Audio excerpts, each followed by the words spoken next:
जो समाज में बुराइयों का पहाड़ टूटता, चारों तरफ देखो तो बुराई ही बुराई, मार काट, हिंसा, चोरी, कत्लेआम, व्यभिचार, कुत्चार, चोरी, डकैती, कत्ली सब दिखाई सुनाई दिए।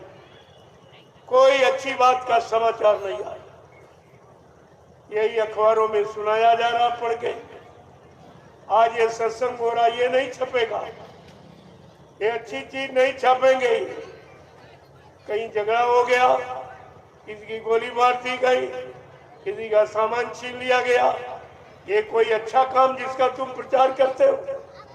और जिसका प्रचार होना चाहिए इन संत महापुरुषों के वचनों का, जिससे समाज को, देश दुनिया को लाभ मिले, वो ये प्रकाशित नहीं करेंगे।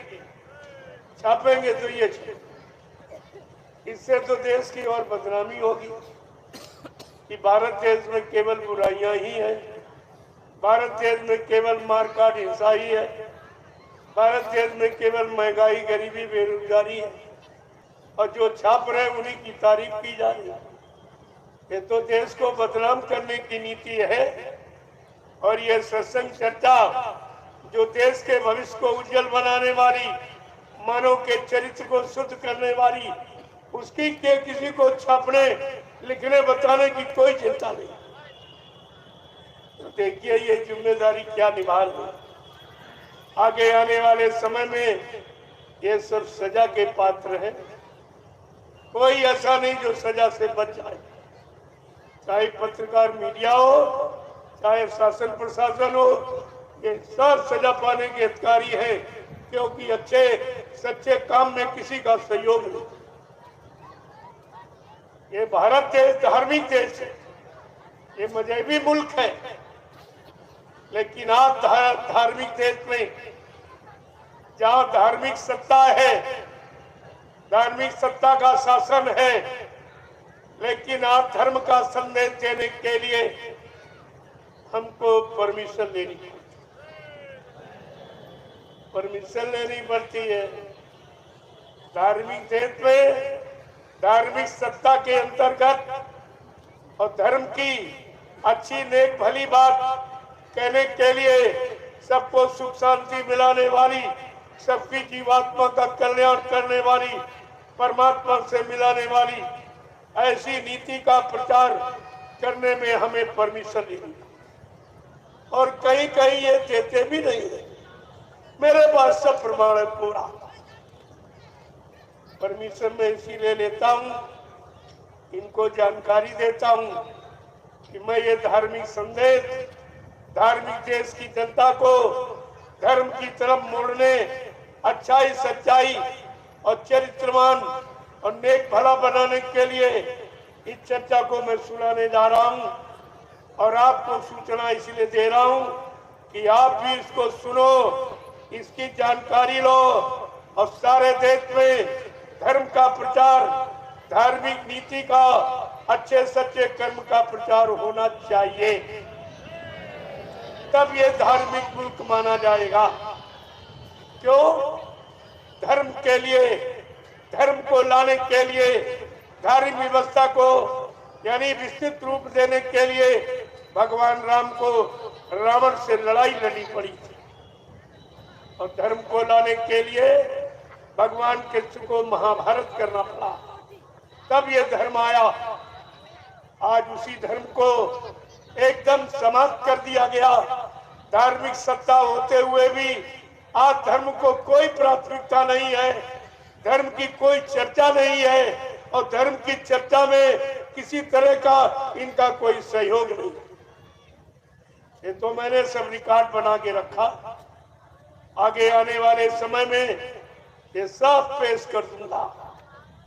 इन्होंने क्या सहयोग किया धार्मिक देश में धार्मिकता का, अच्छे नेक भले चरित्रवान नीतियों का प्रचार करने के लिए इन्होंने कोई सहयोग किया? बिल्कुल नहीं। और बल्कि हमें परमिशन लेनी। मैंने ये भी पूछा, क्या चोरी डकैती करने वाला परमिशन लेता है तुमसे? शराब पीने वाला परमिशन लेता है? और मतलब मांस खाने वाला परमिशन लेता है? व्यभिचार कुचार करने वाला, झूठ छल कपट बेईमानी करने वाला कोई परमिशन लेता है, घूस रिश्वत देने लेने वाला कोई परमिशन लेता है। लेकिन धार्मिक देश में धार्मिक सत्ता के अंतर्गत हमें सच्ची नेक भली अच्छी बात कहने के लिए परमिशन लेना। ये तो इनको भी माफी नहीं मिलेगी।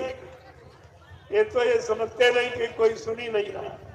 अरे वो सुनने वाला तुम्हारे अंदर ही बैठा है, वो परमात्मा की जीवात्मा तेरे अंदर बैठी है।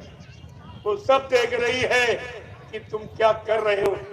तुम्हें पद मिला है, तुम्हें राज मिला है, राजा बनाया गया, तो तुमने राजा बनकर कौन सी नीति का आपने प्रयोग किया है, किस नीति को लागू करके तुमने देश के लोगों को नीतिवान और चरित्रवान और शीलवान आप कैसे बनाया।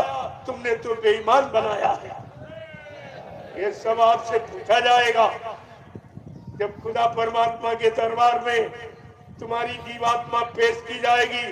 तब पूछा जाएगा कि तुम्हारे लिए मैंने संत महात्माओं को भेजा, पीर पैगंबर औलिया मुर्शिद कामिल फकीरों को भेजा, और तुमको मैंने राजा बनने का समय दिया, और तुमने कोई अच्छी नीति बनाई जो प्रजा के सुख के लिए थी, शांति के लिए थी, चरित्रवान बनने के लिए, शाकाहारी सदाचारी ब्रह्मचारी बनने के लिए।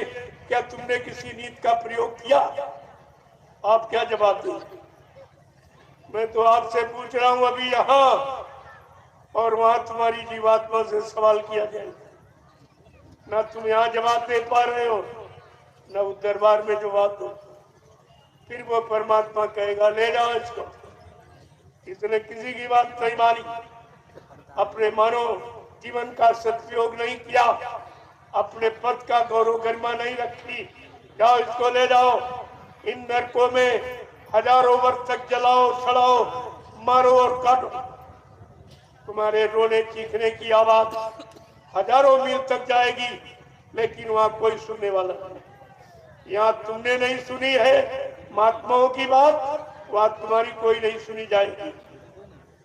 ये तो अभी इस पर समझे नहीं रहे कि हमसे कोई पूछने वाला भी है। ये भी नहीं समझ रहे हमारे ऊपर भी कोई शासन करने वाला है।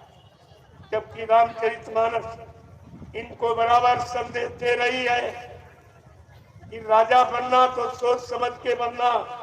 ये धार्मिक देश है जहाँ भगवान राम ने राज किया, भगवान कृष्ण ने राज किया।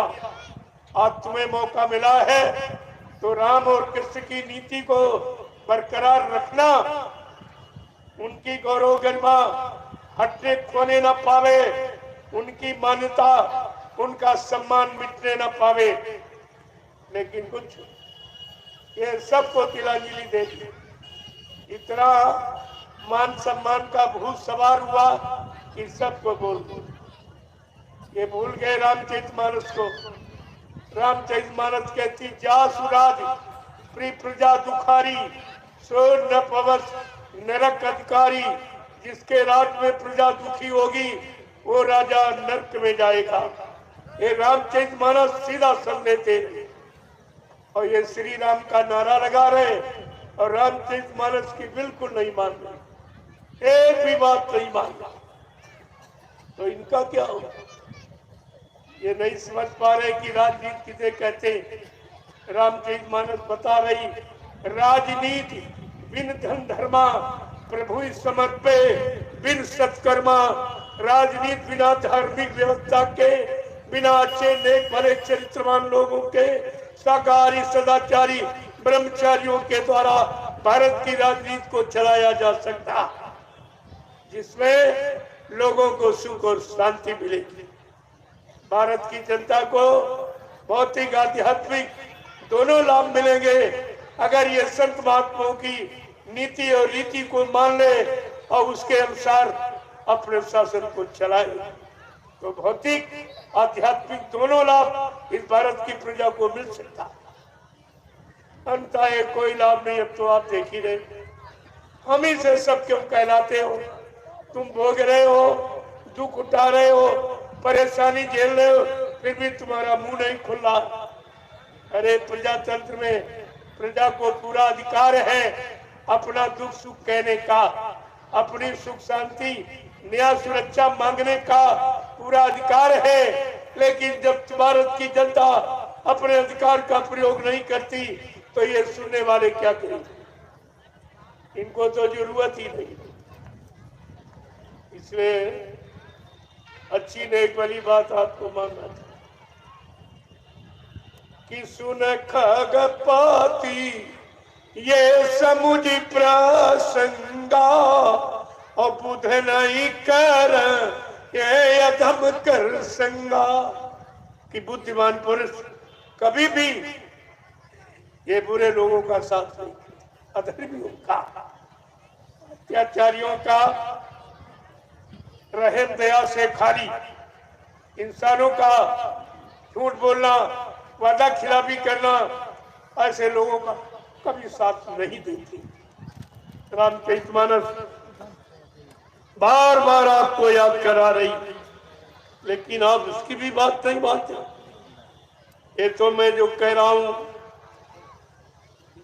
रामचरितमानस की ही बात अभी बता रहा। अभी तो मैं अपनी कोई बातें नहीं कह रहा। जब जो 550 वर्ष जो लिखी गई उसको नहीं मान पाए हो तो हमारी ये तात्कालिक बातों पर आपको कैसे विश्वास? जब उनको मान लोगे, समझ लोगे, तो मेरी भी बात आपकी समझ में आएगी। क्योंकि मैं कुछ अपने से नहीं कहता हूं, जो संत महापुरुषों के वचन है, जो इन किताबों में लिखे गए, अभी तो मैं उन्हीं की चर्चा कर रहा हूं। क्योंकि आप उन्हीं को नहीं मान पाए हो तो हमारी बात आप कैसे मान लो? ये तो आपकी समझ में बिल्कुल नहीं आई। क्योंकि तुम्हारे सिद्धांत नीतियों से बिल्कुल अलग है। इसलिए एक एक वचन बड़ी सावधानी के साथ जब सुनोगे तो अच्छाई बुराई का परिचय मिल जाएगा, नीति अनीत का परिचय मिल जाएगा, धर्म धर्म का परिचय मिल जाएगा, पाप पुण्य का परिचय मिल जाएगा। तो नहीं सुनोगे तो अभी आपने खराब वक्त क्या देखा जो आगे आने वाला, बहुत खराब समय, और कोई बताने वाला भी नहीं, दूर करने वाला, खराब समय से बचाने वाले की बात छोड़ दो, कोई उस समय की जानकारी देने वाला भी नहीं।